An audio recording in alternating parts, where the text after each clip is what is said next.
Hello, everybody. Welcome back to How Come. Okay, so remember a couple episodes ago when I was talking to Johnny Wujek, very famous costume designer and stylist. We were talking about his time as a stylist on America's Next Top Model very, very briefly. And I was like, we're going to talk about Top Model soon with somebody who was actually a contestant on the show. Well, this is that episode. Today, I'm talking to Cycle 9 contestant Sarah Hartshorne. She is a comedian, former model, and author of You Want to Be on Top, which chronicles her time on America's Next Top Model. The book is currently out for pre-order. It'll be out in July for purchase. And this episode is so fun. We learned so much about behind the scenes, sexuality of different models behind the scenes, crushes on each other. And we're also talking about how traumatizing the show was for a few people. So trigger warning, we're talking about eating disorders and eating habits and body dysmorphia and, general feelings about bodies. And then we're also just talking about sex. Sarah shares some sex during pregnancy, sex after pregnancy, some really big surprises there. We are also talking about how to talk to your kids. Sarah has a really young child, and she is talking about safe touches versus not safe touches. So if you have a young child or you're planning on a child, this is good stuff to listen to just get your brain going about what you might say to your children. Or maybe if you haven't even had a talk yet and you're like, maybe it's time. You can use this too. We also talk about miscarriages and abortion. So trigger warning for that. And some politics. Always some politics. Which at this point I'm like, is this just like human rights? Like at what point does politics just become like discussions about human rights? Anyway, we kind of jump all over the map because Sarah is my friend. So it's a little more conversational than some of our episodes. And it was like 0% researched, and you'll hear why. But there are some really great takeaways and a lot of behind the scenes stuff from America's Next Top Model. So if you're a fan of the show, you're going to love this episode. And also, if you want to learn more after this episode, check out Sarah's book. It's all about her experience on the show as well as a bunch of other models that she interviewed for the book. It's going to be a great episode. You're going to love it. So let's get it started. How come? How come? How come I can't achieve? How come I can't achieve? I'm rolling up my sleeves. I'm rolling up my sleeves. Oh baby, I believe these guests can help. 'Cause I can't do it by myself. I wanna jizz. We are coming live from my bed. Welcome, Sarah. Thank you so much. I'm so comfy. I'm so cozy. This is a comfy bed. Thank you. This is really good. Let me tell you something about this bed. I don't know if there are sponsors anymore. I think they're not, but it's a Helix mattress, and I ordered it, and I hated it initially. Uh-huh. And they were like, you can't return it before 100 days. They're like, get to know it first. Interesting. And then I did, and I was like, okay, I've broken it in. Yeah. Like I worked really hard on breaking it in. I stayed in bed like all day.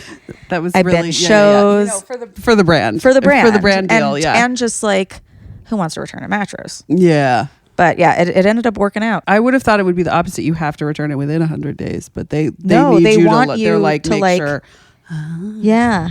Okay. It's like a person that you're dating being like, give me 2 weeks. Just like, give me, yeah. Let me like just I change might your grow mind. on you. Yeah. And you might learn to love sleeping with me.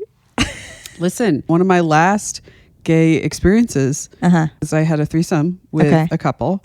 And I did it because I was attracted to one of them. I was like very attracted to one of them. I did it because I was attracted to the mattress. I did it because I was attracted to the mattress. I really wanted to try it out. And I just thought, you know what I mean? I'll have some sex and then get to sleep. I'll knock everyone out. Yeah. Because, you don't know a mattress till you share it with two people you don't know that well. No. Yeah. Wait, what kind of couple was it? A lesbian couple. I was very attracted to one of them. And the other one I was like, I mean, whatever. Like, not. Sure. I didn't feel badly towards her, but I was like, I didn't feel malice. I wasn't like mad she was there. Yeah. But I definitely would have done it if she wasn't there. And if the other person wasn't there, I wouldn't have, you know what I mean? But then it was really crazy because she also looked very similar to me. She was very femme, very curvy, which had never been my type before. And literally the second our lips touched, I was like, I've been wrong about everything. So she was the mattress that you just had to give a chance. Yeah. Also, by the way, this is my newest Helix. I loved all the other ones so much immediately. This one, I ordered like one that was a little, I thought, too firm for me. Right. And apparently, if you go to helixsleep.com/howcome, you can still get a discount, I think. But anyway, this person. The patriarchy has been fucking me over. I have only been attracted to like mask, butch lesbians because I thought that's what I was supposed to do because like it's like that Emma Willman joke. There has to be a boy one and a girl one. Yeah. That's what my brain has been doing to me for years. And literally the second our lips touched, I was like, I don't know who I'm attracted to. I don't know what my type is. Okay. I don't know anything. That's really interesting that you said the patriarchy did it to you because I've always felt that I was only attracted to femme women because of the patriarchy, because that's what you see like in porn or like as your leading ladies, like those are the people like worth desire and worth love. And then I remember also like the discourse of like, well, if you're going to hook up with a girl who looks like a dude, why don't you just hook up with a dude? Right. Yeah. And I was like, yeah. But like now, thanks to TikTok, I know that like masks are so hot to me as well. So, and that's so interesting because you put yourself outside of like what was attractive and you were like, if I'm going to be attracted to a woman or to a femme or to like a non-cis man, it's going to be this feminine ideal. Yeah, she has to be prettier than me. Yeah, and I was always like, I have to be the pretty one. No, like, okay, so this was my push and pull as well, is like, I'm like, I want her to be stunning, but then I don't need competition like that, you know? Like, that's so fun. Yeah. And the first woman I ever kissed or did anything with was very, very butch. And I told myself that I wasn't gay because I was just attracted to her because she was so butch. I was like, I'm attracted to her because she's basically like a man. Yeah. I'm not gay. And I was not very sensitive to her. When was that? That was in college. Okay. Mm-hmm. So, all right, we're going to talk about America's Next Top Model in this episode. And I'm just thinking of, I don't know if Kim identifies as butch, Kim from season 4, but we were just talking about how I've been binging Joey. Yeah. It's available on YouTube now. Mm-hmm. And I was telling Sarah, I'm like, yeah, like it's so funny, but it's like problematic. And we were like, a lot of TV was problematic back then. And like now that we can watch it with this lens of like, we know that that's not correct. Like every time he makes a gay joke now, I'm like, okay, but he is gay. Like I'm like, it's actually, I think Joey's bisexual in canon now. Okay. But so early. I did not know that. No, he's not. Okay. But he does. If you rewatch Friends and you rewatch Joey, like he does a lot of stuff where he'll be like, "Ew, I'm not hooking up with that guy. He's not my type."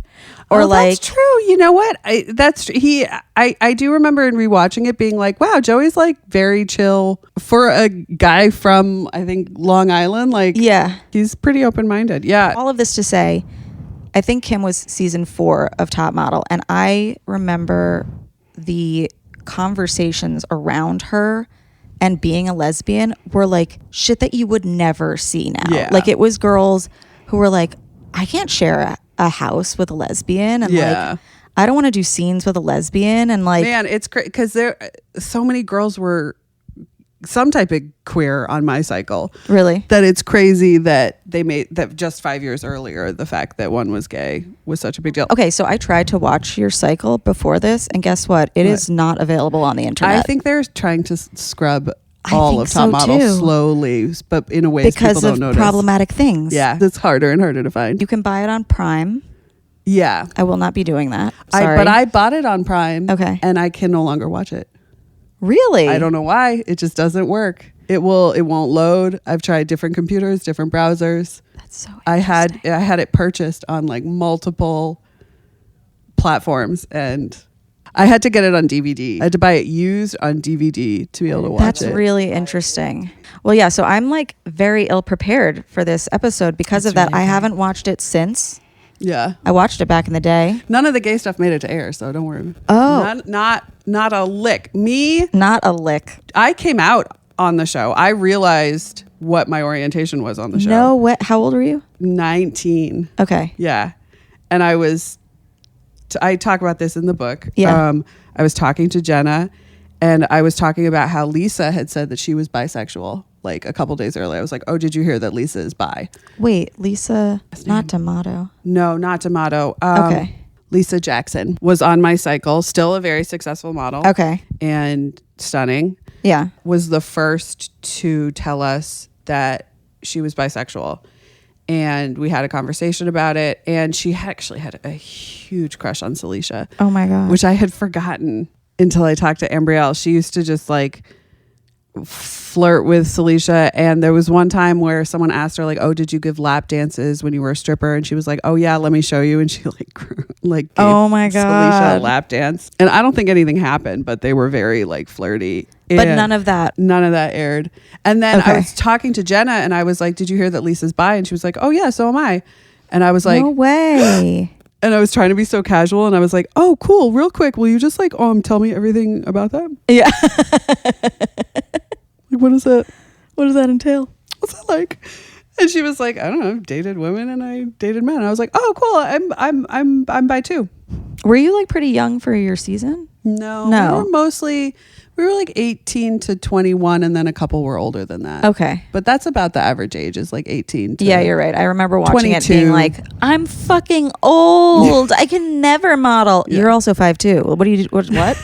Also, like, I don't know. Most models start when they're 16. So yeah. No, they start as like babies. Yeah. And that's what they would say to everyone too. Mm-hmm. Okay. But so you had already hooked up with women at that point? I had hooked up with women, but it's so crazy. I grew up in the most liberal place in the country. It's literally like most gay people know the name of my town. I'm from near Amherst, Massachusetts. Mm-hmm. It's like near the Berkshires, and there's like some colleges that are there, and yeah, it has like the highest concentration of lesbians in America, apparently, or it did.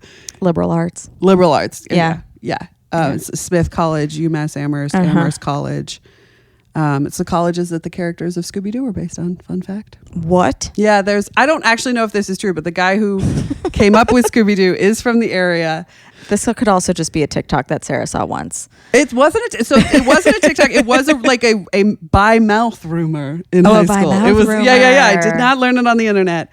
It was a theory that we talked about in high school. Yeah, it's a pre-internet rumor, which means it really could be not true. This is actually what I hated about by mouth rumors or like facts is you could get into a fight with somebody and you could be so sure that you're correct, but because like they're just like a louder person with conviction, like they would win that, and you'd be like, yeah, okay, I know. And then everybody just trusts that person. Yeah. Now we have a little fact checker in our pocket. I know, except now Google's wrong all the time too because of AI. I know, it's so funny. Which sucks. You have to like you have to scroll to make sure. Well, I never trust the AI prompt. I always like go and read an article. Yeah. Okay, wait. You grew up around there. Yeah. And so were a lot of people out, or was it like? Yeah. The first landlords my mom and stepdad had when they moved in together, it was a gay couple. So like when I was 3 to 6, Stephen and Richard. Shout out, both dead. Oi. I know, AIDS. God damn it. Yeah. There was I guess the virus mutated in the 90s. Like there was like a second wave, and they were part of that, which is really sad. I think that's where, like, I don't know, homophobia always comes in waves, but like I have a family friend whose partner died of AIDS when I was really young, and I remember that. And I think maybe like coming off the tail end of that's where it started being like first of all, there are just less gay people because of the disease. Yeah. But then there's like this stigma that it's like, well, if you're bi, you better choose straight. Right. Yeah. You know? Yeah. Isn't it crazy though how the assumption is that all bi people will end up with men? Women will end up with men, and men will end up with men. Or like that everyone's preference is actually men. Yeah. At the end of the day, if you're a bisexual guy, you're gay. Yeah. And if you're a bisexual girl, you're straight. Because obviously we all prefer men. Yeah. I think Freud came up with that. Yeah. I had a friend say something really stupid to me the other day, but it was an interesting conversation because he was like, I feel like people grow out of bisexuality. Like you don't see a lot of bisexual like old people or like, you know, in adulthood or whatever. Yeah.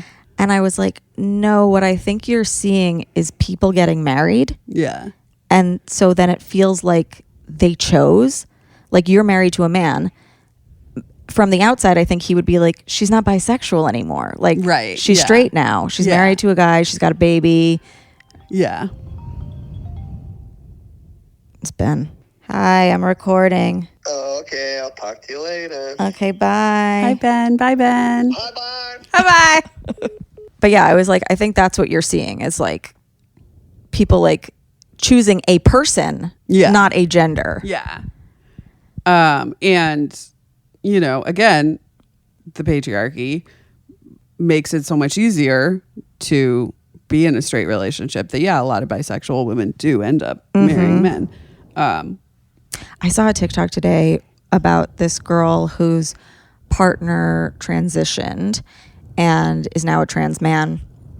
And she was like saying some of the setbacks to it. Like she was like, I still love him, obviously, but like now it's like, can we go into lesbian spaces together anymore? Like, no, not really. And like, she's like, so I don't like that. And then she was like, also, I don't like not immediately being perceived as queer now. Like people assume that she's straight. Which I felt so stunted in my brain because before she said it, I said, well, at least she's going to be perceived as straight, you know, like, and things will be easier. Even like, and I was so like, ugh, I'm such an idiot when she said that. Cause like, she was like, I've like really found like pride in myself and, you know, like being perceived that way. Part of my identity. My mother-in-law used to, maybe still does, work for H&R Block. She specialized in helping people with like weird, complex tax situations. And the thing that she ended up sort of specializing in the most is like there's a lot of couples who were gay couples. And so there were rights and tax things that they had that didn't apply, and then one would transition and they would be straight couples, and if they transitioned partway through the year, like there would be certain tax things, and it was really complicated for married couples because you've been able to be gay married in Massachusetts for so long that but why different, like there's also state and federal tax things, and so like, you know, before gay marriage was recognized on a national level, like they would file and be married to the state but not the country, and then that would change when one would transition. And it's crazy because like there's all these things about the federal government like not recognizing trans individuals, and that's true, but the IRS always has, which I just think is really interesting. And so that's really interesting. Became very well versed in like the laws around gay marriage and how it impacted tax, like specifically tax laws, which I just think is so funny. It'll be interesting to see how the government not recognizing like gender markers is going to impact taxes. Yeah. And I say interesting. I might be playing fast and loose with that word. Totally. But besides everything going on, I hate that the people who didn't fuck around have to find out. You know? I know. And I also, like, when he got reelected, in my heart of hearts, I was like, I actually hope I'm wrong about everything. Me too. Like, I would love to be wrong, because even the people who are hateful and like voted against themselves stupidly, like, I don't want them to find out, because then we all have to find out as well. Yeah. I really hoped that I was catastrophizing, especially because, you know, I worked in abortion rights for so long that I saw the Trump voters that I interacted with were like the worst ones. I have no scale of what a normal conservative person is like. They just don't think it's going to apply to them. Right. And like, I want that to be true. You know, like when I see people being like, oh, like Latin people who voted for Trump and are getting deported, how do you feel now? Like, shut up. I don't want them to find out. Even if they voted against themselves, like, that means so many other people that didn't do that are also finding out. It's true. That's true. That's a good outlook to have. You're a better person than I am.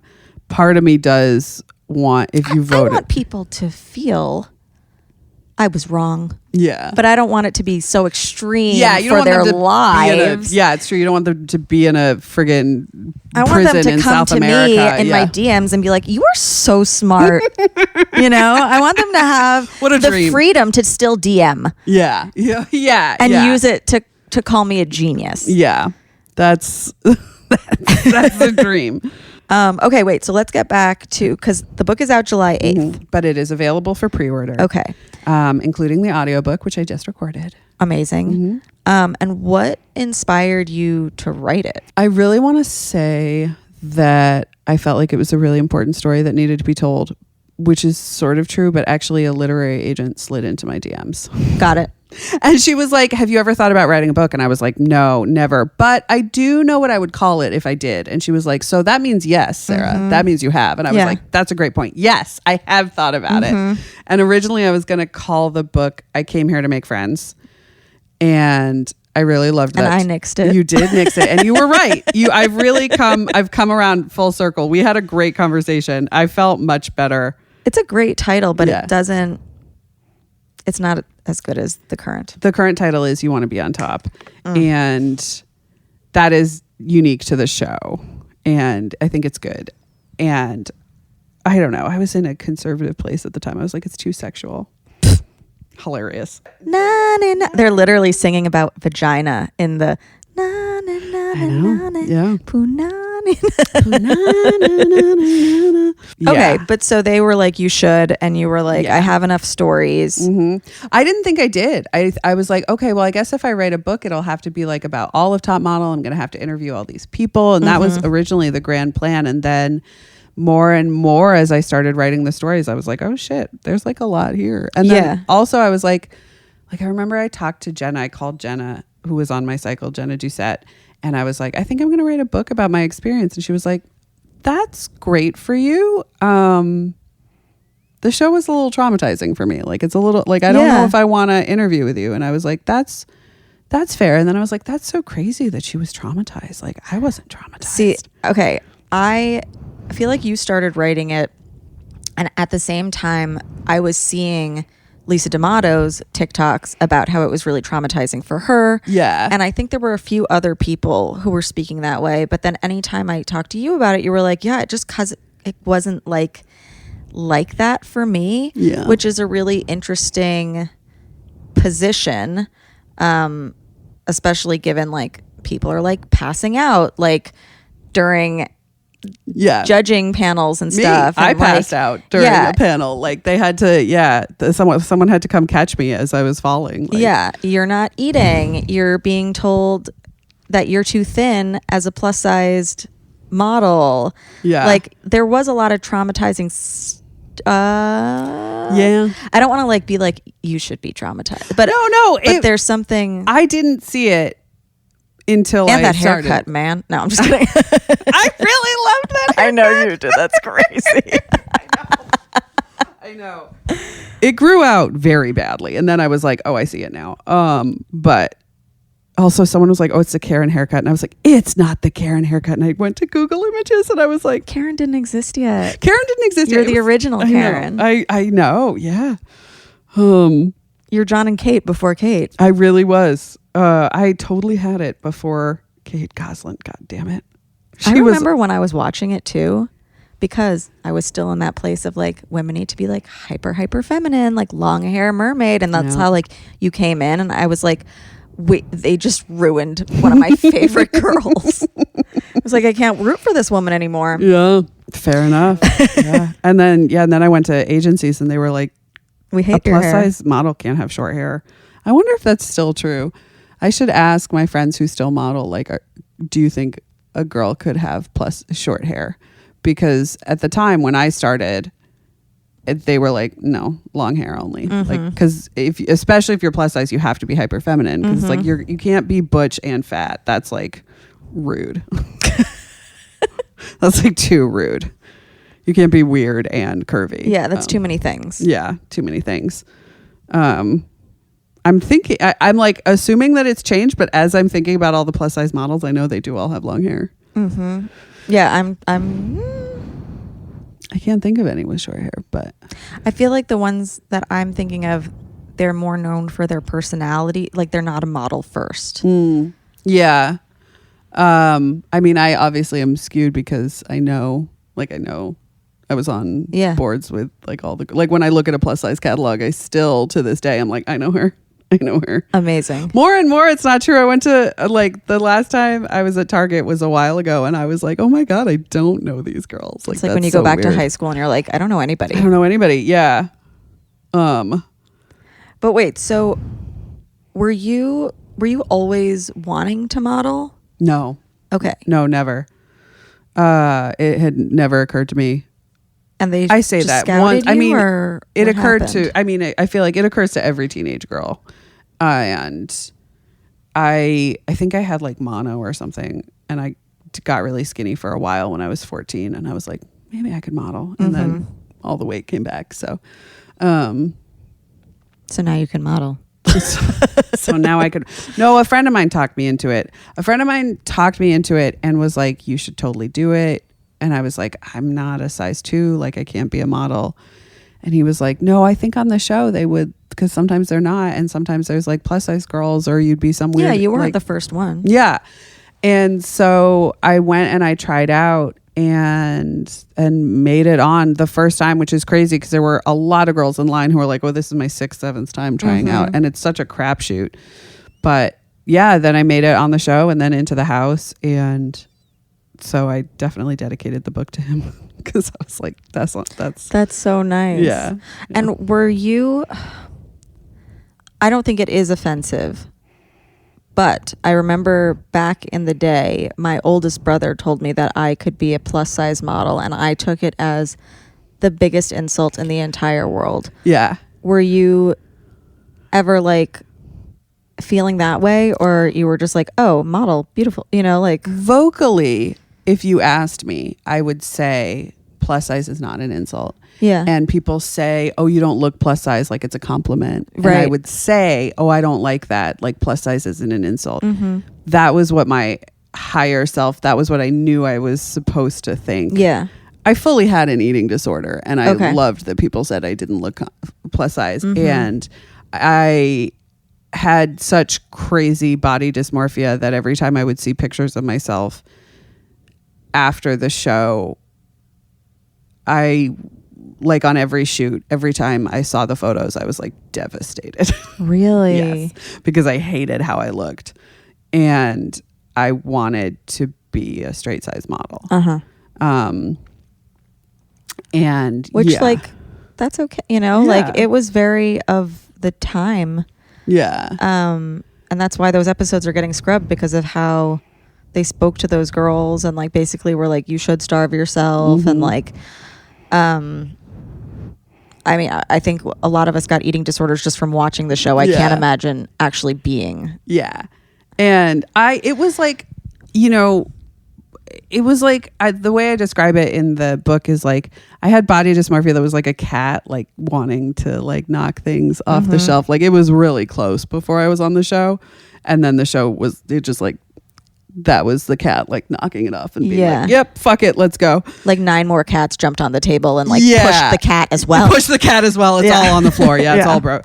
So it wasn't like great before I was on the show, but it got a lot worse. And yeah, I mean, it's like I was just talking with someone and they were like, oh yeah, a ton of girls on my cycle had eating disorders. And I was like, wow, that's so weird. No one on my cycle did. And then I was like, wait, I would not know. I was so obsessed with what I was eating and what like my own that I would never have noticed.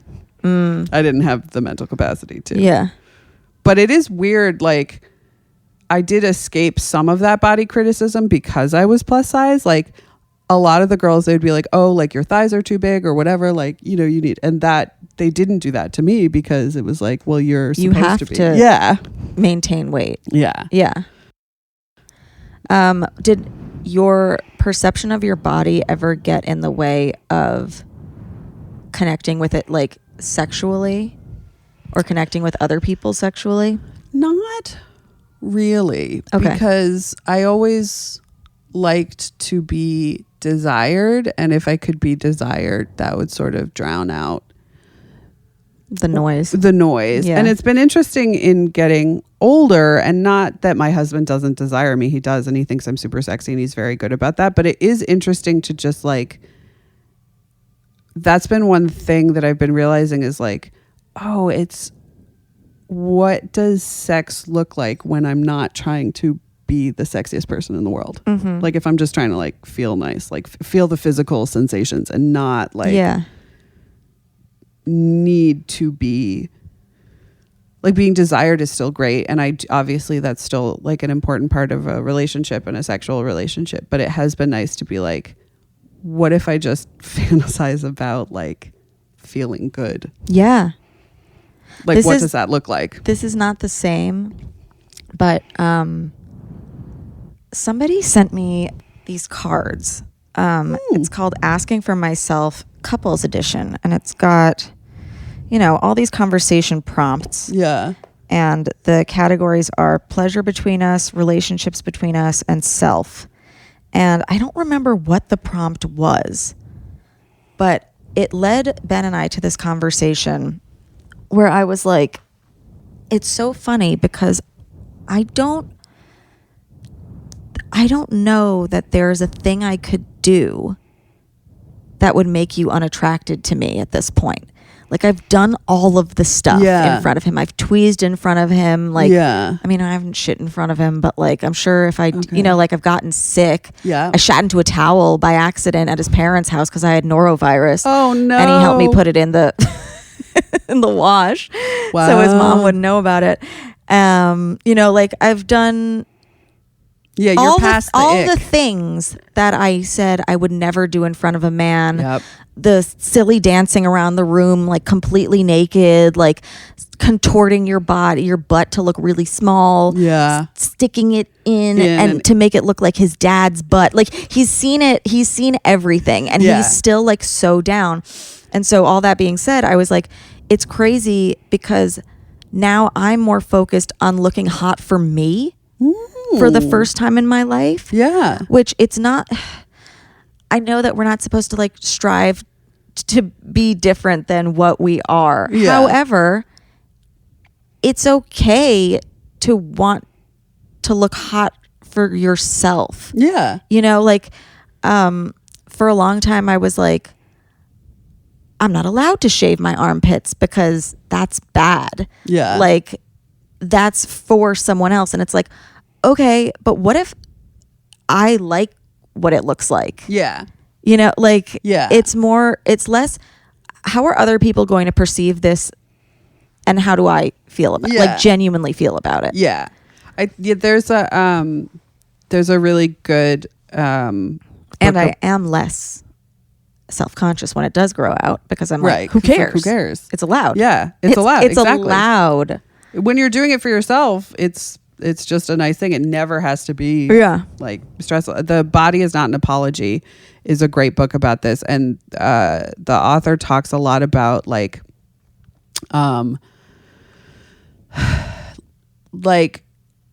examining a lot of the things you do. Like if you want to go on a diet or if you want to do exercise or if you want to like do all these things, like finding the why you want to do that and examining it and looking at it and then aligning that with what you want to do. So like, I mean, you were on Diet Starts Tomorrow when I was running that podcast. I felt the pressure that I needed to be bigger. Right. Because me and Emily were both like straight sized people, and I was like, this is like I'm not like walking the walk. Right. I need to be bigger so that people feel seen. Yeah. And I did. I put on like 30 pounds. Mm-hmm. Guess what? It wasn't healthy for me. Yeah. My ankles started swelling up. My legs were hurting all the time. Yeah. Like because I was telling people like you can eat anything and still be healthy or whatever, you know, like, which some people can. Yeah. They really can. And some people can have very high weights and perfect bloods. Mm-hmm. Some people can have a lot of weight on their body, be really spry, like, so, like athletic. Like, have you seen Chris Farley? Amazing. Yeah. Could dance for days. I would go for a walk and my ankles would swell up, and I had to go to a doctor, and they were like, yeah, like your body isn't capable of holding this much weight. Yeah. And I had to get past Yeah. dieting is bad. Yeah. Because I was like, no, I'm like doing it for my health right now. Like, this is bad. It's also, I think there's the thing to examine is like moralizing health is a dangerous and slippery slope, because it's like, okay, so that for you wasn't good, and like for your health it was better to do this thing, and that's great, but it's not morally better than anything else. It's just a thing that you're doing, and attaching, like when you remove that idea of like, oh, you know, that person lost a bunch of weight and that makes them a good person. That makes them better. Nope, that's just a thing they did. Yeah. That person gained a bunch of weight. That makes them a bad person. Nope. That's just a thing that happened. Yeah. And like neutrality is shockingly hard to maintain. Our brains don't want to. We want to be like, yeah, Totally. good, nailed it. Good person. Like, oh, bad. Like we want to do that. We look for that in everything. And it's like, nah, man. Everyone's just living their life. No. And that's, I mean, when I was on DST, I was like, I accomplished it. I gained weight. I still love my body, which I did. Yeah. You know, but I was also still thinking about it, you know, and being like, how am I being perceived? Where it's like, well, that's not fucking intuitive eating. Yeah. You're overeating on purpose. Yeah. And it's also, it's like exactly the opposite of what we're trying to do. It's like what feels good. Yeah. It's also just wild. Like, the mental energy that we spend on it.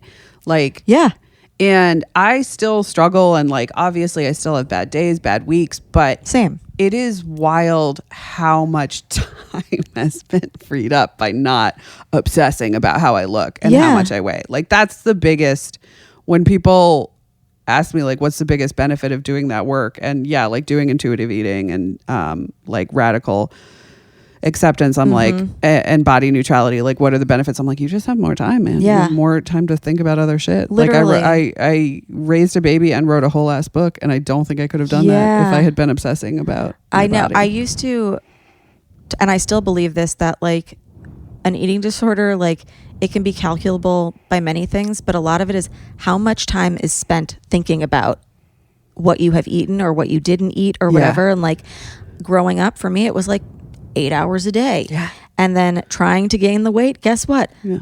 Fucking 8 hours a day. First thing you think about in the morning, last thing I thought about at night, every single day. And this is what I had a lot of trouble explaining to my husband once, because we had a couple friend that had in their vows that they were going to take care of their bodies for the other, like as a longevity thing. And it was really beautiful. And I was like, that's great for them. Yeah. I need you to know that can never be us.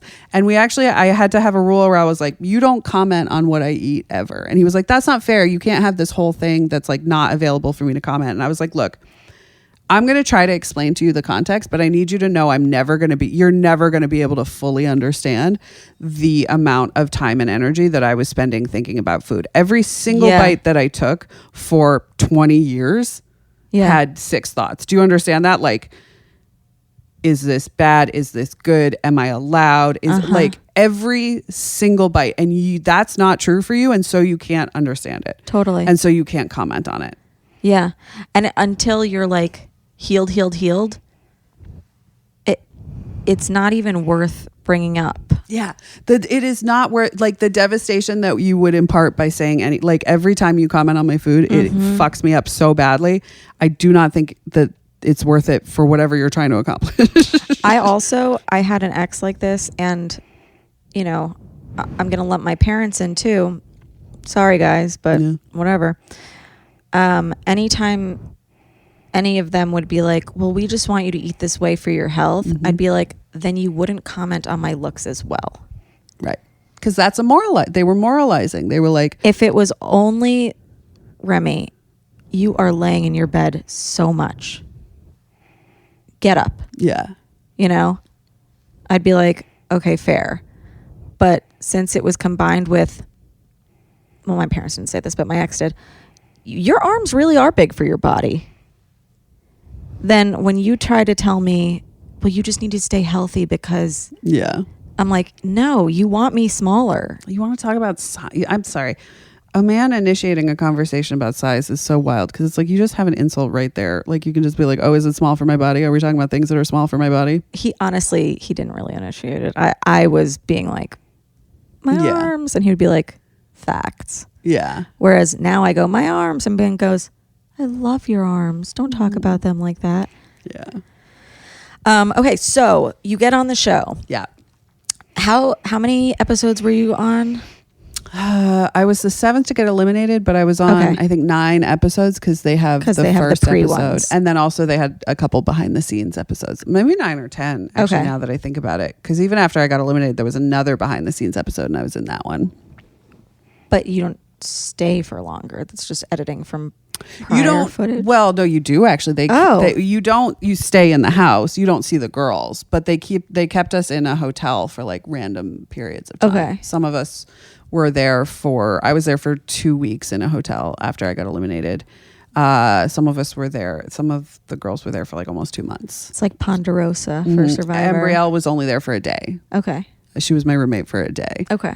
Which I think they did as a solid to me. And so how much time was that like entire process? They were very careful to film most of the cycles during the summer so that it could work with, so college students could do the show. Okay. So you were there for like 2 months? Yeah. Okay. It was, I think, June through July. And then I was home partway through July. Oh, no, I'm sorry. We flew home July 4th. Oh. Yeah. Okay, nice. And initially you wanted to make the book, I Came Here to Make Friends. Because you genuinely were looking to bond with other women. I don't know if I necessarily was looking to bond. Like when I went, I had no strategy, and I knew that. I was like, I don't know what I'm doing. And my whole plan was just do whatever the other girls do. And then the first, I don't know, long stretch of time, for most of the time that we filmed the first episode, we were not allowed to talk. And then we got, narrowed down. The first episode, I think, starts at like 30 something, and it gets narrowed down to the girls that are going to go to the house. And that was 12 or 13 girls. I forget. 13 girls, I think. And then When's the first time you're allowed to talk? We had a few moments where we were allowed to talk, but not a lot on that first episode. I'm trying to think. There was like a bus ride where we were allowed to talk for like 15 minutes. Yeah, because it's filmed. And then most of the time that we were on the cruise ship, we did not get to like go in the pool or the hot tub or like do anything. We were never allowed, or enjoy any of the amenities. We spent most of the time on the cruise ship either in conference rooms or our suites, or just like on ice, not allowed to talk, just sitting somewhere. But they wanted to make it look like we were enjoying the cruise ship, so they divided us up one day, and like 5 of them went to the climbing wall, 5 of them went to the ice skating rink, and I was in the group that went to the pool or the hot tub. And so they filmed us in the hot tub for literally probably 30 minutes. Yeah. Enough that one girl almost fainted because she was in the hot sun in the afternoon in a hot tub, and then they couldn't let us go in the pool because the passengers on the ship all hated us. They all hated that the show was filming. They hated that the show would like close down parts of the dining room, or they wouldn't be able to go to certain places, or like when we were in the hot tub, they weren't allowed to go on the deck at all, and they were just like furious. And so we were like, can we go in the pool to cool off? And they were like, no, sorry, there's a mob forming, we have to get you inside. And so this girl, like, they had to, I was gonna be like, sign a release, but they probably just didn't want people in the background. They're like, they're not fucking hot. Sometimes they did. They look like shit. And sometimes there would be like, there'd be little things where it's like, if you walk onto this deck, you're consenting to be filmed. So they did film people sometimes, but most of the time, they didn't want. And so, we did not get to. It looks fancier if there's nobody else around. It's like, we rented this boat. Yeah, exactly. But in fact, we crashed this boat and they hate us. Yeah. God, someone spit on me. Like, they hated us. A very old woman who looked so sweet and so kind, and then she swore and Do we spit at know me. it was intentional, or she was just a No, she like salivating spit. lady? No, she like she like Haktua. She was the original. She's the Haktua original girl. Haktua. Yeah, the original Haktua girl is 80 in a little skirted swimsuit. You know what? She's probably dead now. Oh, you know, Yeah, she totally is. She was old. That's nice. that's nice. Good for her. Yeah. I hope she had a long life. I hope she, honestly, even if she would have had, could have lived a real long life. I hope she died recently. It's in bed Rose surrounded from by loved ones. Titanic. Yeah. She just goes on boats to spit because Jack taught her. Jack taught her Haktua. Mm-hmm. Yep. Just slam that hand on the window. That was a real early gay awakening for me. That Oh my movie. God. Yeah. I should have known. But yeah. Wasn't it his hand though? I don't know. I always thought it was his hand. Oh, I always thought it was her hand. Interesting. No. I don't know. We'll have to, we should watch it and check. Mm-hmm. But that was one where I dreamt that I was Leonardo DiCaprio having sex with Kate Winslet, and my dumb brain interpretation was like, wow, I have such a big crush on Leonardo DiCaprio that I dreamt I was him. that I want to be him. I want to be inside him fucking Kate Winslet.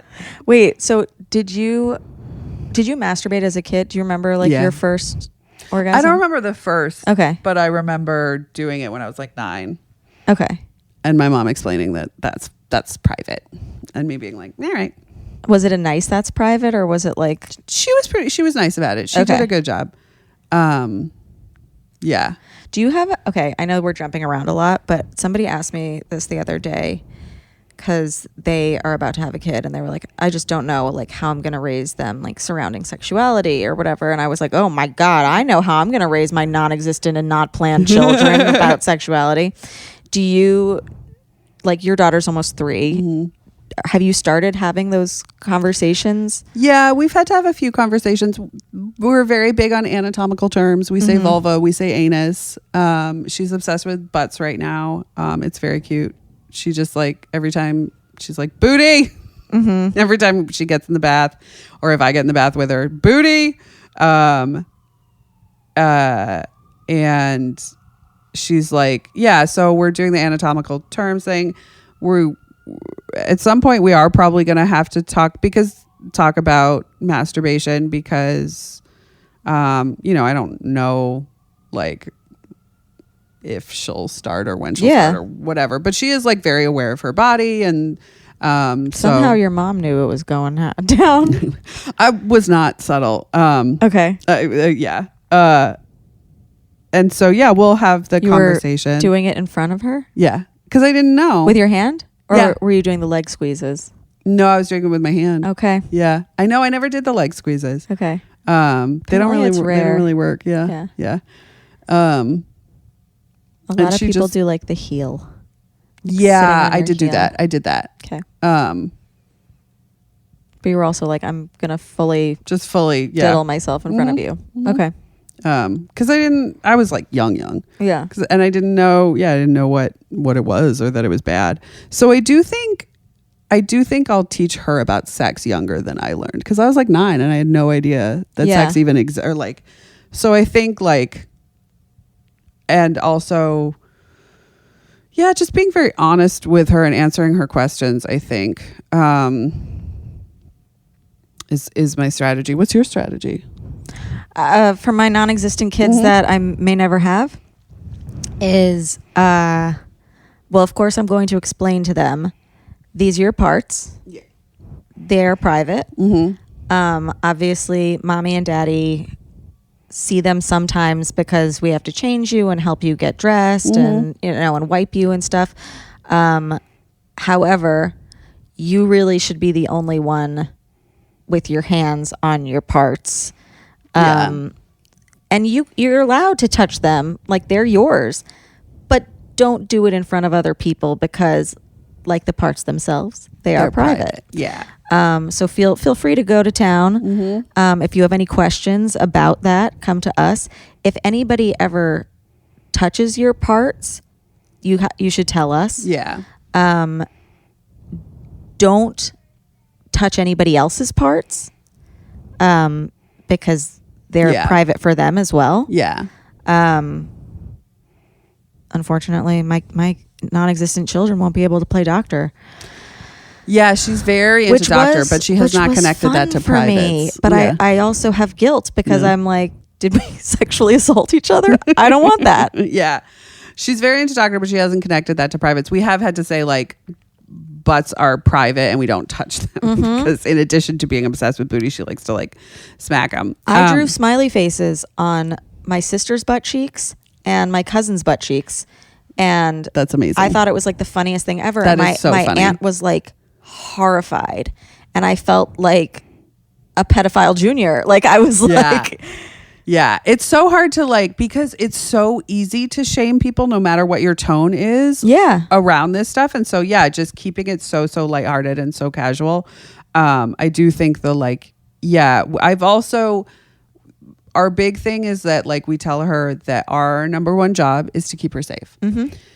Safe, healthy, and happy. Those are in that order. Yeah. Is what we tell her a lot of times. Because it's like, why do you have to brush my hair? Because I need you to be, it's really important to take care of our bodies. Healthy. And that's a healthy thing. And it's really important that I clean you. And that's a healthy thing too. It's really important that we clean our bodies. That's a health thing too. That's a safety thing. And holding your hand across the street. That's safety. That's safety. And seatbelt. Ugh.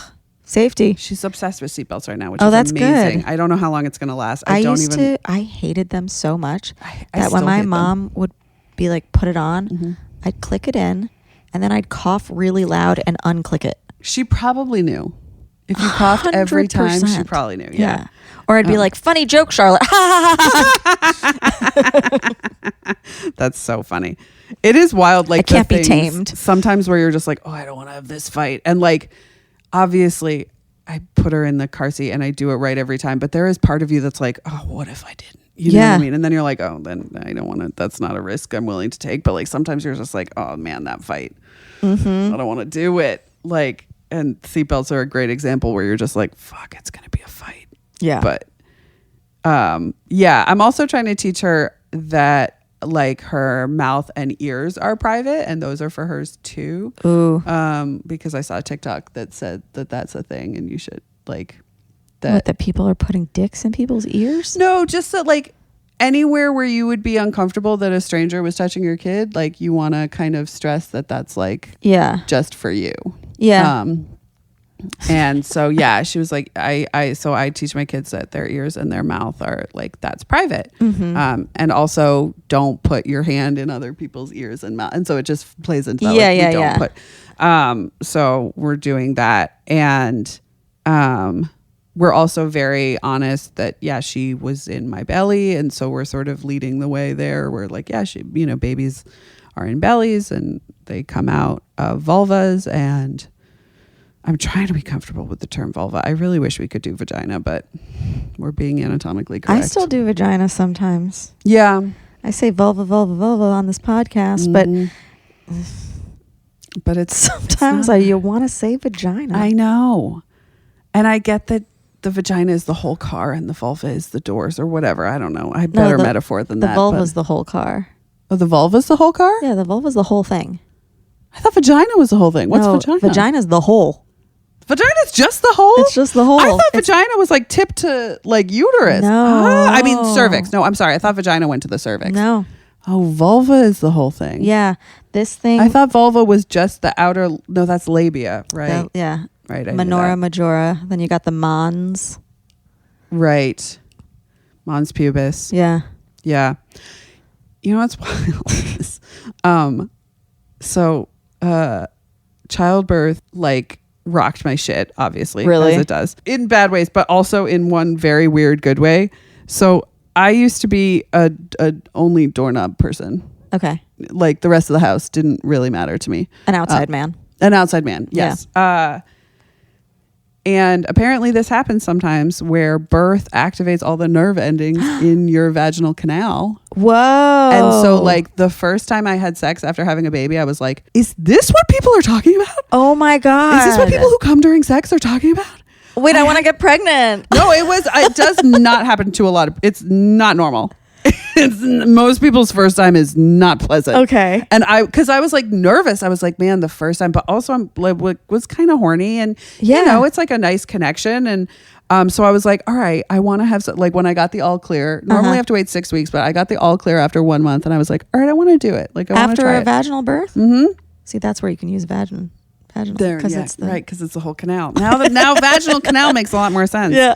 I knew that. I don't know why I thought vagina was. I love how you're like, we're using anatomical terms. I don't know what they mean. I thought there were 10 fallopian tubes until I was 35. That's like, so funny. straight up. Fallopian just sounds like a lot to me. Yeah. 2? To me, it's 12. Okay. 12 It sounds like makes the sense. Hydra Yeah, from like they were Hercules. I thought there was just a bunch. You cut them and more grow. Yeah. No. Right? Like It's like 2, the you Kraken. guys. It's 2. I know that now. There's 2. Also a friggin' miracle that I got pregnant on the first try, because I found out that there were not 10 fallopian tubes when I found out one of mine is closed. Oh my God. And I got pregnant on the first try. Oh my and God. I don't know. I thought And there were 10 fallopian tubes. How soon after getting off birth control was it? A long time. I'd been off birth control. Okay, a long okay. time. I got you're off just birth. condoming. Yeah, I condomed for I think 8 years. Condemn. Condemned and a little pillow. That didn't work for me. Oh, I got pregnant well. and now it's over. No, so yeah, muzzle. Thank you. Yeah, good choice. He could have been 6, Wow, yeah. but he's not here. Or wait, 10. Jesus. Mine Fuck, would I'm old. be, 18. Oh my God. Yeah, when I was 18, I got pregnant and had a miscarriage, which was just beating me to the punch. Wait, You know right what I mean? before your cycle of top model, you skipped a cycle? Yeah. That was my cycle. That was the cycle that I missed. No, 3, I guess. Yeah. Wow. Wait. 2 or 3 cycles. Yeah. Yeah. Yeah. I mean, a couple. Yeah. No, I was only on one cycle of top model. Yeah. I missed 2 periods. 2 or 3. Okay. Or 4. I don't know how far along I was. Did you have any support through it? My friends. Okay. And I also truly did not care. Yeah. Like, and it was, I remember it was one of those things where I was like, I feel like I should, and I like should be all upset, but like, I don't give a fuck. Like I would have yeeted it myself. So in retrospect, I should have gone to the doctor, like, cause I could have had complications. I could have not. Wait, what did you do? I just miscarried and went about my life. And I should have gone to the doctor. If you have a miscarriage, please go to the doctor. Oh my God. And because I was also like pretty far along. What? And I did not go to the doctor. And you didn't know? No. This story makes me sound so stupid. And it's important to know that You were 18. I was 18. Yeah. And I was so stupid. I took a pregnancy test because my period was very irregular. And I often did not get it. But I didn't get it for 2 months. And I was like, well, that's a lot. So I was on birth control, but it was like the patch, and I was really bad about it had like been on for too long. And so I basically was not on birth control. And so I took a pregnancy test, and it was like a dollar store pregnancy test that was supposed to turn pink if it was no, and blue if it was yes, and it turned purple. So I was like, well, that's a no. Yeah. And then I didn't get my period again. And then a couple weeks after that, I had like what I thought was a purple period. is anyone's guess. Anyone's guess. Did not go to the doctor. Who's to say? After that? Yeah. I don't think. Maybe I did go to a health services, and that's how I found out. No, I think I just miscarried and was like, well, it's over now. Whoa. I know. It was very dumb. But I also just was like, well, if I had known, I would have had an abortion. So yeah. But it is one of those things, like, especially like now that I'm older, I have like a lot of friends dealing with infertility, and like I have all these anguishing. It's crazy too, because that you got pregnant on the first one. Not that miscarriages mean that you won't, but like it gets people in their heads about it, and it makes it harder, I think, sometimes. Yeah. that they're like, oh, if I couldn't do it before, why would my body work this time? Yeah. But also like you have like a 30% chance with all the best conditions of getting pregnant. Like if you are ovulating and he is at full motility and you do like 30% chance still, or maybe 15. I don't know. Wait, can we get back? Did you have pregnant sex? Yes. Okay. Was it nice? Like, yeah. I didn't really experience like crazy horniness when I was pregnant, or like it just felt the same. Okay. You know, it was like at like normal levels of horny, normal levels of sex enjoyment. But after she came out, the internals started. Is it just like that now? No. Oh, I know. Okay. I really wanted it to last forever, and it lasted about a couple months. And I remember when it like started, nature being like, we really want you to reconnect with your husband. I know.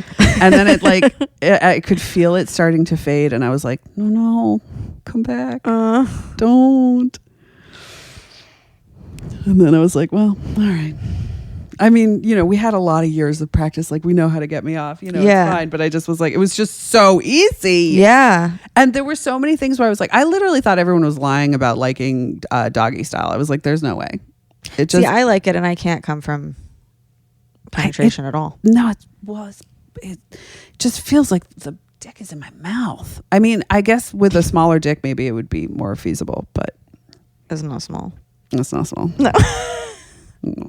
No, but I'm saying for me too. It's not. Oh, it's And not I small. have a Muzzle. fabulous time. And you do. See, Nobody knows that because Ben always talks about having a tiny dick on stage. And I'm like, you don't. You don't, though. That's so funny. But anyone who talks about having a tiny dick on stage, I assume they don't. Yeah. Yeah. Unless it depends on the tone. I would, but if someone is like confident and chill like Ben and talks about having a tiny dick, I'm like, no, you don't. Yeah. There was a naked roast at Skankfest. I did that. Is. Yeah. You did? Uh-huh. Okay. There was this comic who was like, oh, like, do you want to go over my jokes with me before I go up? And I was like, yeah. It was like 15 minutes before his battle. And we went through all the jokes, went through what he could have said to him, rebuttals, blah, blah, blah. No, smart. Gets on stage. This man has the tiniest dick I've ever seen in my life. And I was like, how did you not disclose this to me? Yeah. Like, not because I care, But because that's fucking relevant, it's and you're going to get talked about. Not that it matters. Although I will say, my husband is the biggest grower I've ever seen in my life. Right. It that's is the other thing. so I don't know wild. any. It was cold in that room. Yeah. But I was like, you should have told me. Yeah. We could have. I've seen some growers. Prepared. I've never seen one like my husband. It's so small when it's flaccid. If you saw him flaccid, you would think he had a tiny dick. Bodies are fascinating. Fascinating. So. Well, I'm roast, sorry yeah. for the internals going away. Yeah, thanks. But you can It's still okay. external. Yeah, I can still external, and it's like fine. That makes one of us. But it did make me understand. I was like, I kind of get sometimes. Also, I had a really sad realization when I was pregnant, and right after I had the baby, I was like, I get why women do this over and over again, because it's probably the only time in their life that people are like, the men in their life are nice to them. What? Yeah. Because like people treat you really differently. And I was like, if people in your life are shitty to you most of the time and they're nice to you when you're pregnant and you have a baby, like I would get But it. your husband's so nice to you. He's so nice to me, but like out in the world, Other people treat. Oh yeah. My husband's nice to me I all was the time. like, Sarah. Oh, no. My husband's nice to me all the time. But out in And the also, world, ladies, if he's not nice to you unless you're pregnant, absolutely leave him. he's No. not a nice man. But like, and also it was such a fascinating sociological experiment, and I was so sad. I was like, oh, I'm gonna really miss being pregnant, because it's this crazy like just thing you carry out in the world, and you get to see how people react to it. But then you have the baby, and it was like, then that was a whole thing. And like, now people want to see the baby. and that and so it's just like how people treat you is so fascinating. I had somebody tell me recently they just had a baby, and the baby's so cute. And I called the wife, because I found out she's really into Survivor. Okay. As am I. Yes. And so I like FaceTimed her, and she's like, do you want to see the baby? And I was like, oh my God, of course. And the husband goes, that's all people call for is the baby or whatever. And I was like, first of all, I'm calling about Survivor. Yeah. Second of all, if people didn't want to see your baby, that means your baby is fucking ugly. It also means that you are like not interesting. Like if people are like, oh, they had a baby, meh, Don't care. It's a good sign. People are calling to see your baby. Yeah. It is, man. A friend of mine was like, oh, it's so crazy. Like he'll get jealous. Like Ian will get jealous of the baby. And I was like, okay. Not if he spends enough time with her as well. Has not happened. Yeah. Did not happen. Yeah. But apparently it is a thing. Like, because like this new person, like you. Well, I genuinely wasn't kidding about your body wanting you to bond with him again, because I do think, like, evolutionarily, it was the person, feeding the baby that's going to stick around and bond with it more, while the other guy is just out hunting or whatever. So it was like, okay, we got to give them internal orgasms so these two people bond again. Got to do something. Yeah. No, probably. Yeah. And it worked a charm. I'll tell you that. Because I was like, oh, yeah, we got to make time for this. Yeah. I was like, we'll try it and we'll see how it goes. And if I can do it, we'll like, then maybe, because I honestly was like, I don't even think I'll be able to do it. Like we're just going to like try and see how it goes. And, and then I was like, oh, it's great. Okay, wait, I have a question about, was there any, I know there were bi girls in the house. Was there any hooking up? No, not that I know of. Okay. If there was, it would have been Lisa and Celicia, but I don't think they did. Okay. And Celicia is not gay, so I don't think so. Yeah. And was there masturbating going on in the house? God, no. Okay. Or maybe there was. So one time Ebony joked that she was going to do it in the shower. And she like lay down in the shower, but I don't think she could have actually done it unless she was really fast. But I'm really fast, or I used to be. I'm a little slower now, but I used to be like minute and under. Wow. Yeah, in and out, just so fast. Literally 60 seconds. I timed it like a couple times, and it would be under 60 seconds. And even it was like faster than that. So I think we like joked about how we weren't masturbating. Okay. And I didn't know how to get to sleep. I couldn't fall asleep. Like, did they say don't do it? No, but we were all sharing a room. Right. I don't know. People at summer camp used to do it. Really? Yeah, but we weren't being filmed. Again, also maybe they were and I didn't know. Yeah. Like, or, like, because I did think about it, and I like sort of was like one night where I just like really couldn't fall asleep, and I was like, man, we have like 4 hours before we have to be up. Like, and I like was like tossing and turning around, but I could never bring myself to do it. So maybe other girls were after everyone was falling asleep. But we all talked a lot about how we weren't. So okay. And then, man, when I got to the hotel after I got eliminated, I was like, if this PA does not get out of my room so that I can masturbate, I am going to lose my goddamn mind. It has been a month. It's been a month and a half. Oh my God. I'm gonna need this bitch to leave. Yeah. And did they? Eventually, yeah. So that I could give myself carpal tunnel. Awesome. I know you said at one point that you guys had to buy your own food, right? Mm-hmm. Yeah. Which is crazy. They gave us a stipend, but we had to use that stipend to buy food. Yeah. Okay. And they didn't give us a stipend after we got eliminated. And so we had to use just our own money too. While you're in the hotel. Yeah. And we also weren't allowed to leave. So we really only had the room service. Oh my God. Yeah. And the only thing that was free was cookies. And there was one girl, I forget who. Maybe it was Ebony. Maybe it was Janet. It wasn't Kimberly, I don't think. Or maybe it was. Anyways, and she like really tried to only eat the cookies. And I don't know how long she lasted. But because for some reason those were free and everything else we had to pay for. And or you got like one outing a week. You could use your one outing a week to go grocery shopping, but it was like we wanted to like do stuff. Yeah. So it's like, do you use your one time you're allowed out of the room to like go to a grocery store? It's not very fun. Like we wanted to see LA and do stuff. And also sometimes like towards the end they only took me out once and I was there for 2 weeks. So It's crazy. Yeah. It's crazy that cookies are free while they're telling you to be like so skinny. It was so weird. I don't know why that was I don't know if that was the hotel or if that they were like, I don't know how it worked. Yeah. But, So, okay, before you were saying when you would look at the pictures of yourself, you didn't love them initially. Do you look back on them now and be like, yeah, I love them now. You love them. Yeah. And it was interesting because on the show, I did like the pictures because I think they chose pictures where I looked very thin. And so I liked them. And catalog shoots for plus size clothing companies do not choose the shots where you look the thinnest. They choose the ones where you're showing off the clothes the best. And so I didn't like them. Also, I was padded a lot of times. So interesting. Yeah, they would pad my boobs and sometimes my ass. Nothing's real. And I've also worth noting, in catalogs, the clothing is pinned to our bodies. Totally. So you do not know what cut you are getting. Yeah. Like, it is not. That's why you get an oversized t-shirt and it doesn't look as good on you. That's because they pinned it to to go in at the waist. So, yeah. Wait, what was I going to say? I had something.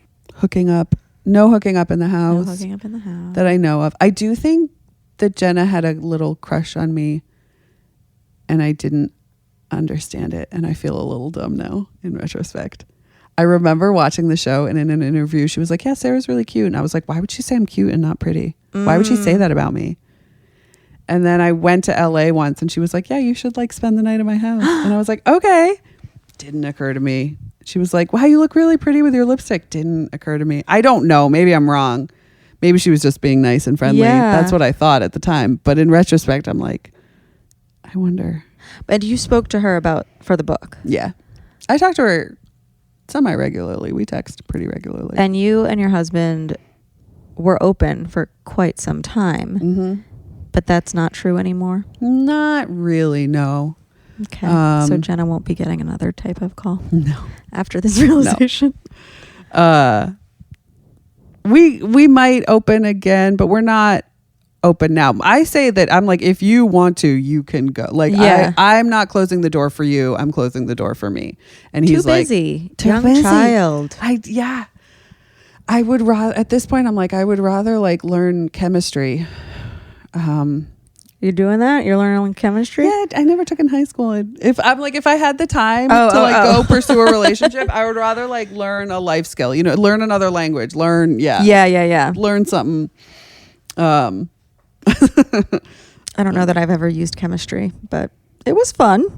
Or physics, I feel like it'd be nice to know. Physics is great. Yeah. What were the best experiences from the show? Well, that's why I wanted to call it I Came Here to Make Friends, because I think meeting the girls was the best part. Yeah. And I did an interview recently and they were like, you are very generous and kind to the girls. Is that a conscious decision? And I was like, I don't know if it's a conscious decision, but now that I am looking at it consciously, like, they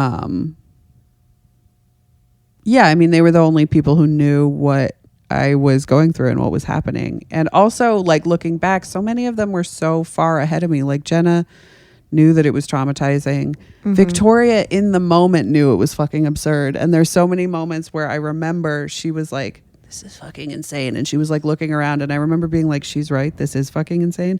But I can't make eye contact with her right now because it's so fucking insane that I have to just go inward. I can't bond with someone right now. Oh, that's what I was going to say is I heard that they would intentionally choose bad photos for certain people. Yeah, I heard that too. I believe it 100%. Yeah. Because like, especially with enough photos taken, like you can get a good photo of anybody. Also, I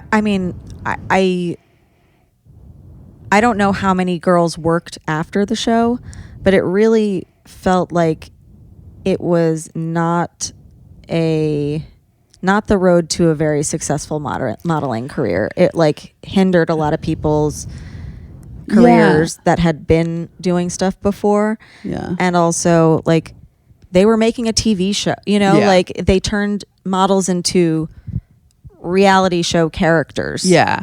They're also, I think it's like, people don't really know how very, very thin like high fashion models were. Like a lot of the girls on the show were not thin enough to be high fashion models. They could do commercial modeling. Mm-hmm. And this is there's divisions and there's levels of modeling that are niche to the industry, and the show didn't really like explore that. Tried to explore it a little bit. They'd be like, oh, this is the commercial girl, oh, this is the whatever girl, this is, but it wasn't really necessarily accurate. A few girls have gone on to really successful careers, like Fatima, Lisa, Celicia did model for a while, but then found a lot more success acting. So did Yaya DaCosta. Yeah. But it just goes to show we don't really know how thin, like models are so thin. We also started this being like, it was so problematic because like it made you feel like you had to be so thin, but like it wasn't even as problematic as real fashion. Yeah. Yeah. Because high fashion girls look weird on TV. Totally. And the weird looking girls like often would have some success because it was like, oh, these are the high fashion girls. But then a lot of times they wouldn't win because they couldn't do a cover girl. You know what I mean? Like, and yeah, I mean, there's a lot of things about it that aren't super realistic, but it also just, I don't know. I think it did like make a lot of things about fashion more common knowledge and more accessible and stuff, but it also, they were just trying to make good TV. Like those makeovers, like, cause we talked about your hair.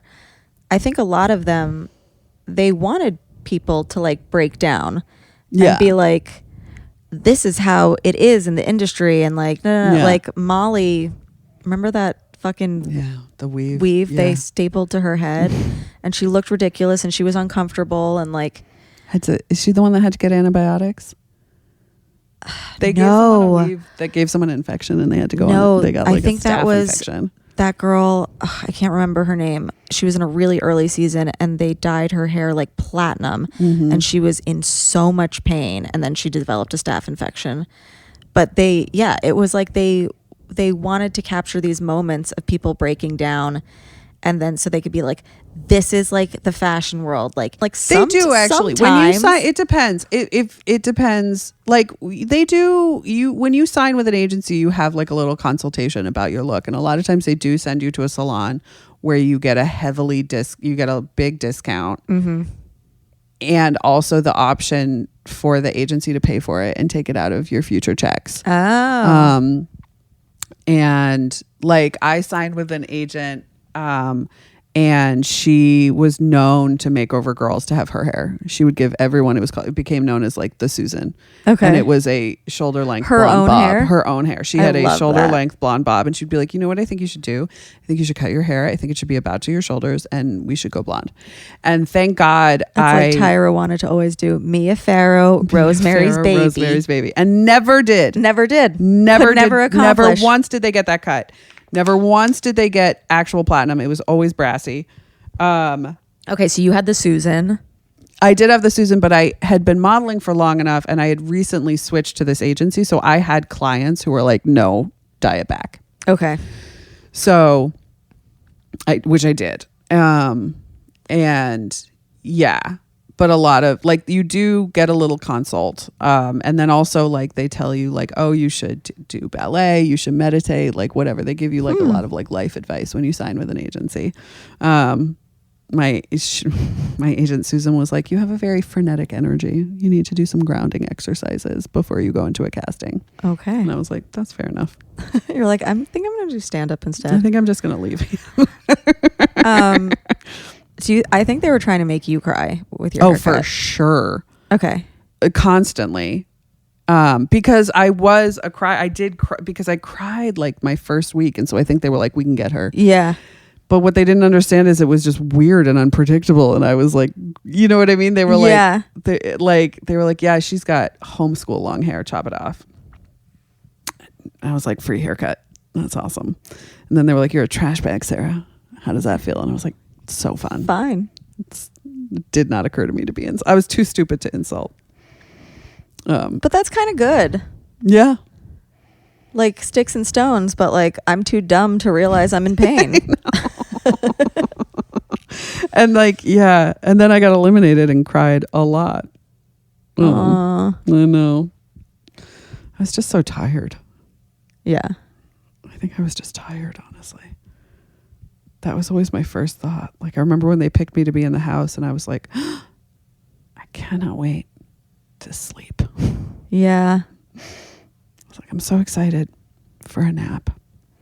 I think they do that on a lot of reality shows, though. It's just like keep people awake to like, because then you're weird. exhaust. And you make weird yeah, decisions. yeah. You're not. You're like off kilter. delirious. Yeah. Did you have a favorite shoot?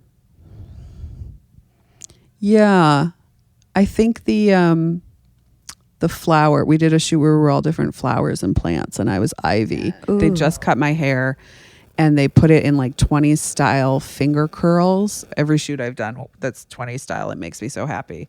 And also just, I'd been doing it for long enough that I felt like I knew what I was doing, and they were happy with me. And Oh, this one. that one, yeah. And I really loved that Oh my photo. God, it's so pretty. Yeah. And they zoomed in on my face and they were like, look at your face. It's so beautiful. And Nigel was like, it's a really stunning photograph. I loved that. I also really liked the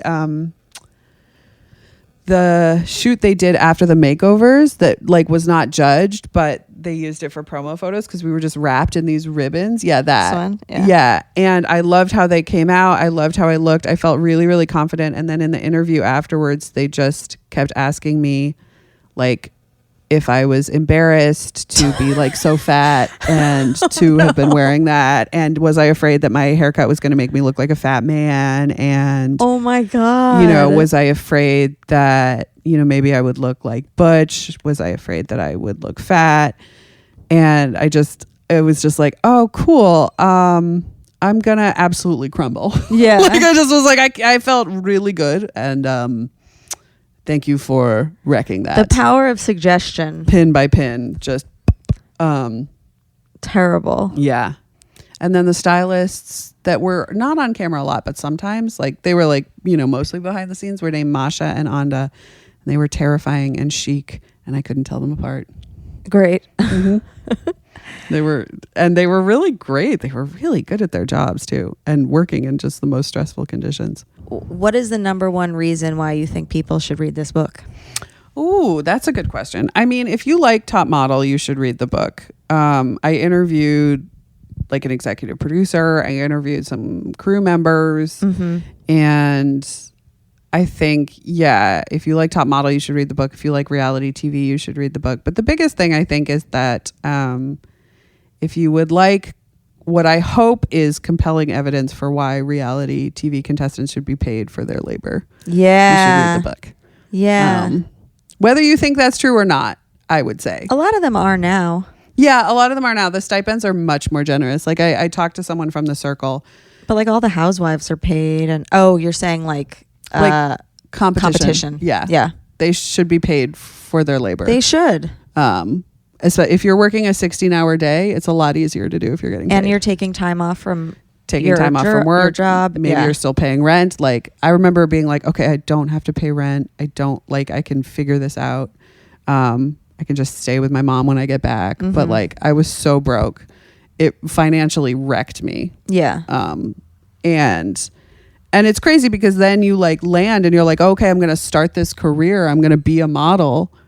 And I was financially wrecked. Like I didn't have the money to take the train into the city. I didn't have the money to like put gas in my car, to fix my hair, to do anything.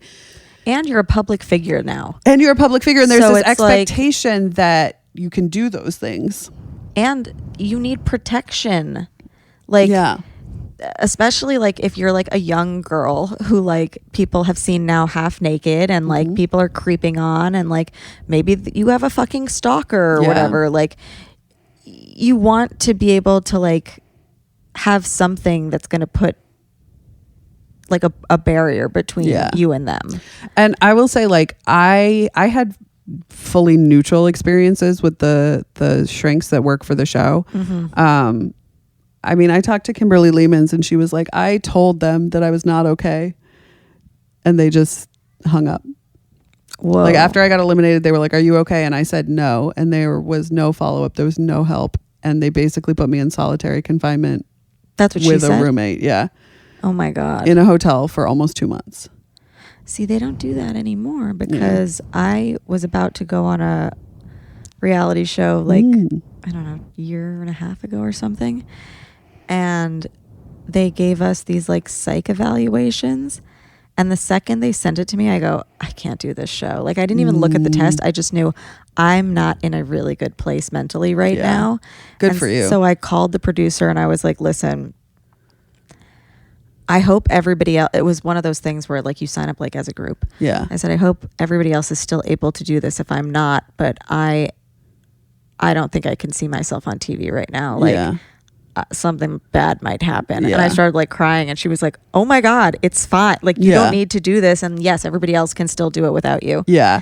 I think the producers, like, so there are girls who like failed the psych eval the first time they applied. Like, they made it to the first episode. Marvita, I don't know. Actually, I don't know why she didn't make it through, but I'm trying to think. Oh, Jocelyn made it to like cycle 7 and she was on the first episode and then she failed the psych evaluation. And they talked about this on the show. I'm not like outing her. But they told her like, you know, you need to go to therapy, you need to do some work. And she did. And then she came back. Yeah. And so and the producers like were careful and were like aware of that. But I do kind of wonder like, about the actual like psychologist who like heard a girl say I am not okay and then it's just like, cool. That's insane. I had friends who were like, oh, psych eval, I'm just gonna lie so I can go.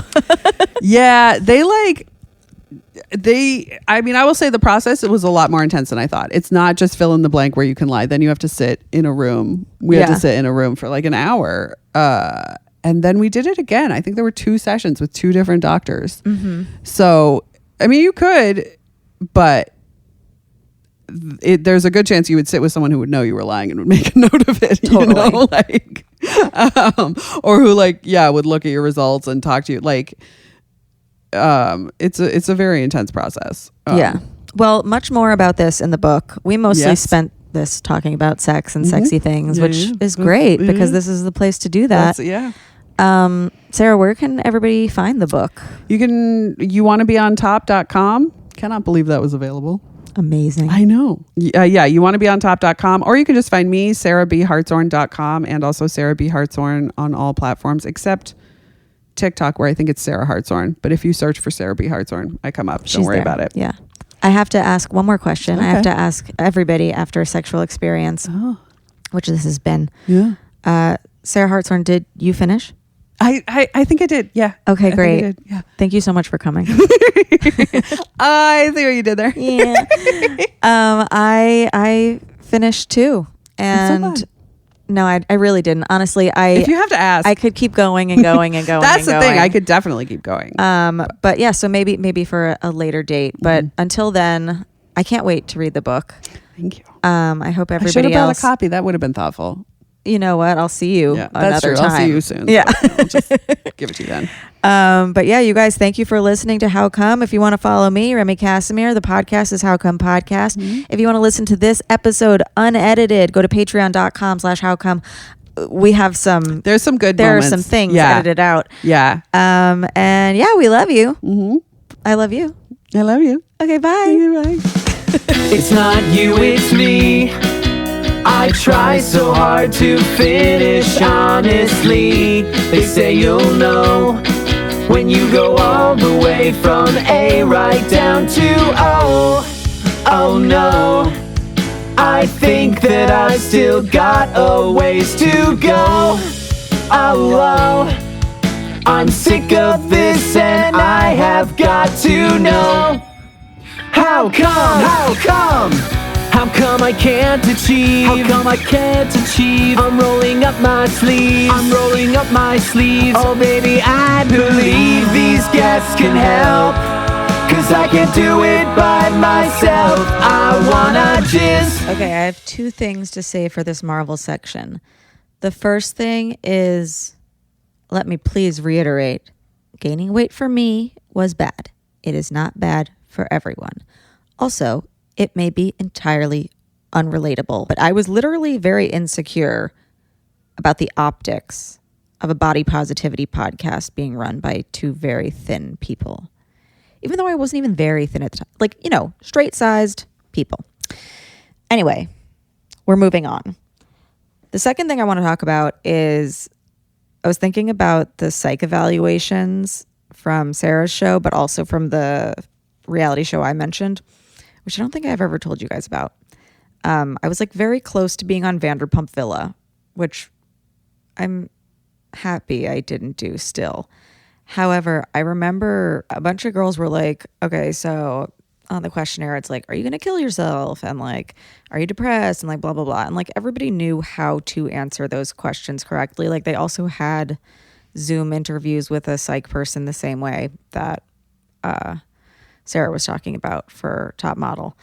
And people were like, yeah, but I'll still like fake my way through it because like, I know at the end of the day, like, it's not going to be a problem for me, or like, it's going to hinder me from going on this show that I want to go on. Basically, I was watching the rehearsal this week, Nathan Fielder's new show, season 2, where spoiler, if you haven't watched the season, literally don't listen to the next things I'm about to say. Don't turn off the episode. I love you. Okay, if you're still here, I assume that you've seen season 2 in its entirety. So Nathan learns how to fly a fucking plane. And then there's like a psych evaluation where it's like he gets tested for like depression and autism and all this stuff. And like the main takeaway of season 2 is like pilots don't feel that they can express themselves because if they say that there is quote unquote something wrong with them, they might get their license taken away. So Nathan just like fills out the form quote unquote to the best of his current ability, which like he hasn't gotten the test results back yet. And he just says, no, I don't have any of these things. And then he gets his results eventually, or like the doctor calls him at the end of the show to be like, we have your results. And he just deletes the message because he's like, I don't even want to know because then I won't be able to fly anymore. And I can't even focus. Ben is washing dishes or something like that, which is a really nice thing to do. But oh my God. Anyway, the point was the connection of lying on tests to be able to achieve a goal. Sometimes good, but also maybe people should just be like nicer to people in aviation and let them be autistic and depressed and still fly, or like give them counseling if they're depressed, or you know what I mean? Like, don't make them lie or feel like they have to keep stuff secret, and maybe have better psychologists on set so that people can be like more open about how they're feeling, and then don't write a book a few decades later about how your show traumatized them. I don't know. Anyway, buy the book.